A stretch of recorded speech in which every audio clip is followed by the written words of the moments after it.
In Blackboard Ultra, if your professor provides a syllabus file in Microsoft Word or in PDF format, you will see the file in the browser.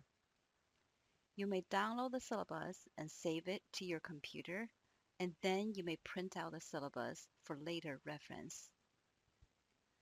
Syllabus gives you an overview of class requirements. You should read the entire syllabus carefully.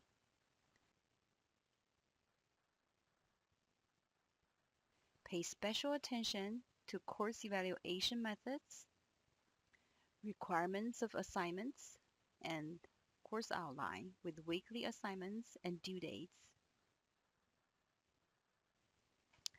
A course syllabus serves as a general guidance for your learning.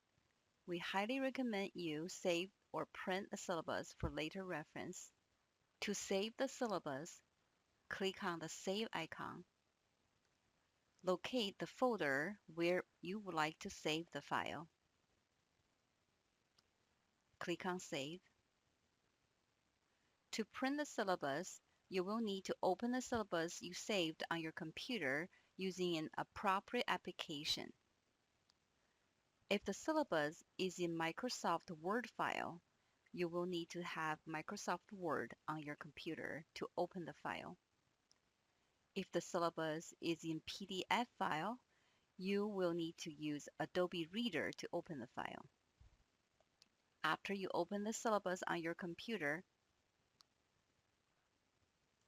select File and Print. Click on Print.